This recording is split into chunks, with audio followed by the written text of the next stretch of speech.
JX news Chhattisgarh में आपका स्वागत है। चलिए बढ़ते हैं खबरों की ओर। मृतक के सगे भाई व परिजन ही निकले हत्या के मास्टरमाइंड। मुंगेली से एक सनसनीखेज और रिश्तों को शर्मसार कर देने वाला मामला सामने आया है, जहां संपत्ति के लालच में सगे भाई ने ही अपने बड़े भाई की हत्या की साजिश रच डाली। इस संदेह कत्ल की गुत्थी को मुंगेली पुलिस ने सुलझाते हुए 11 आरोपियों और 4 नाबालिगों को गिरफ्तार किया है। चौंकाने वाली बात यह है कि हत्या के पीछे कोई बाहरी दुश्मन नहीं बल्कि परिवार के ही लोग मास्टरमाइंड निकले। यह पूरा मामला थाना लालपुर क्षेत्र के ग्राम मनोहरपुर का है, जहां सेवानिवृत्त लेखापाल दामोदर राजपूत 21 मार्च को संदिग्ध परिस्थितियों में लापता हो गए थे। अगले दिन उनकी मोटरसाइकिल सुनसान रास्ते पर मिली, जिसके बाद पुलिस ने गुम इंसान का मामला दर्ज कर जांच शुरू की। मामले की गंभीरता को देखते हुए पुलिस ने साइबर सेल और स्थानीय टीमों के साथ मिलकर जांच शुरू की। इस दौरान त्रिनयन ऐप और सीसीटीवी कैमरों की मदद से पुलिस ने घटनास्थल के आसपास की गतिविधियों को खंगाला। जांच में एक संदिग्ध हुंडई इओन कार मृतक का पीछा करते हुए नजर आई, जिसने पूरे मामले की दिशा बदल दी। पुलिस ने कार मालिक तक पहुंच बनाकर पूछताछ की, जिसके बाद एक एक कर साजिश की परतें खुलती चली गई। पूछताछ में खुलासा हुआ कि मृतक के सगे भाई, भतीजे और अन्य परिजनों ने मिलकर सुपारी देकर हत्या की साजिश रची थी। आरोपियों ने पहले बाप बेटे के बीच विवाद को हवा दी, फिर मृतक को बेटे से खतरा बताकर मानसिक रूप से अलग थलग किया।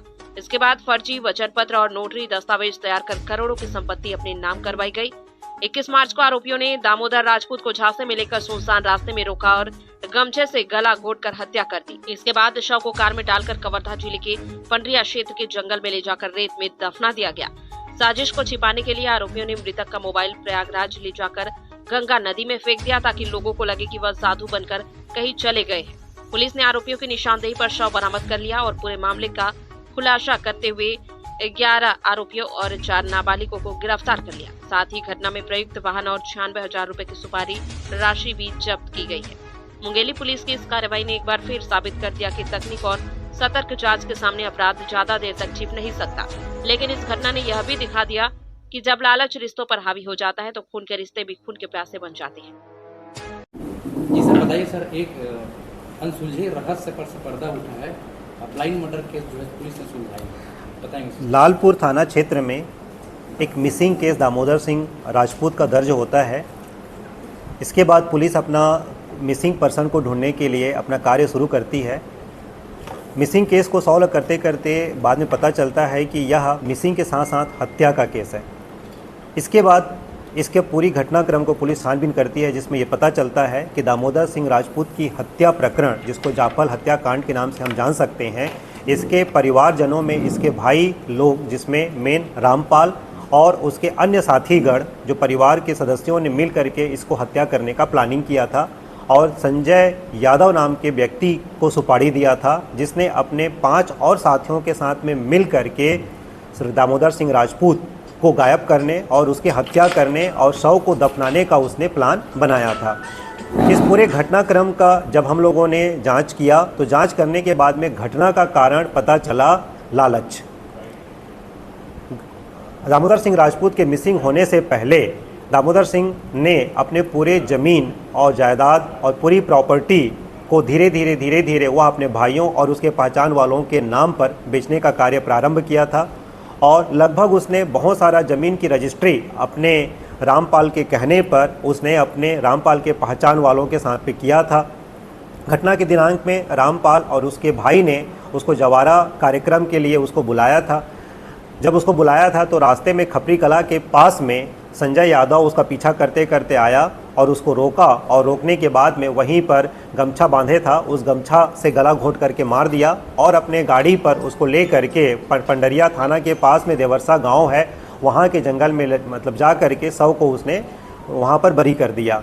बाद में इस चीज़ में और हम लोगों को जांच के बाद में ये पता चला कि रामपाल जो है उसकी ज़मीन को हथियाने का प्लान बहुत पहले से कर रहा था, क्योंकि इसके पास में बहुत सारी प्रॉपर्टी थी, करोड़ों की प्रॉपर्टी थी, जो सेवानिवृत्त होने के पश्चात इसको पैसा भी मिलता और इसका ज़मीन था।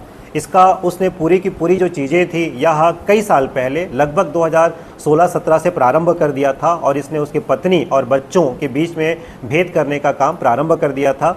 और मृतक दामोदर सिंह राजपूत का उसके बच्चे के साथ में बहुत अच्छा संबंध नहीं था, इसीलिए मिसिंग होने के बाद में रामपाल और उसके भाई ने अपने समाज के काफ़ी सारे लोगों को आया और उसने पहले ही दिन जब अपना ज्ञापन दिया तो उसने हत्या होने वाली बात कही थी, लेकिन उसने कहा था कि उसके बेटे संजय सिंह ने उसकी हत्या करवाने का प्रयास किया है या हत्या उसने किया होगा।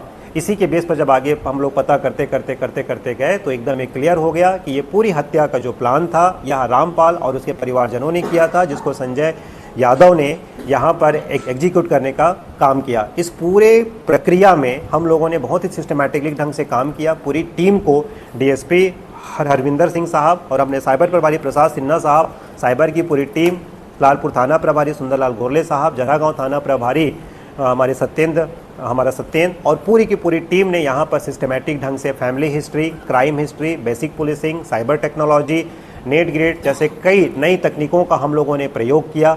इस घटना में एक अहम बात यह था कि जो मृतक का फ़ोन था, जब हम लोगों ने मिसिंग को ढूंढने का प्रयास किया था, उसका लोकेशन हमको प्रयागराज दिखा, जो कि बहुत बड़ा रहस्यपूर्ण था। तो बाद में हम लोगों को जब डेड बॉडी मिला तो संजय यादव और उसके साथियों ने बताया कि उन्हीं के साथी लोग उस मृतक के मोबाइल को लेकर के प्रयागराज की गंगा नदी में फेंक दिए थे, ताकि घटना के बाद यदि पुलिस इसको ढूंढने का प्रयास भी करती है तो वह उसका लोकेशन ये था कि या तो ये केस बाद में बंद हो जाएगा तो प्रॉपर्टी उनके नाम हो ही चुकी थी, या दूसरा प्लान था कि बाद में ये समाज में फैला दिया जाए कि वह जीवन से मायूस होकर के उसने जीवन से हार करके वह अध्यात्म की दिशा में आगे बढ़ते हुए अपने आप को उसने गायब किया है। या थर्ड उनका प्लान था कि यदि डेड बॉडी मिलती भी है तो आरोप उसके बेटे और पत्नी पर लगे। इस तरीके से मास्टर प्लान बनाया था। इस मामले में हमारी पुलिस ने तुरंत हत्या का अपराध, साक्ष्य छुपाने का अपराध, षड्यंत्र की धारा हम लोगों ने लगाया और हम लोगों ने इस पर अपनी विवेचना कार्य प्रारंभ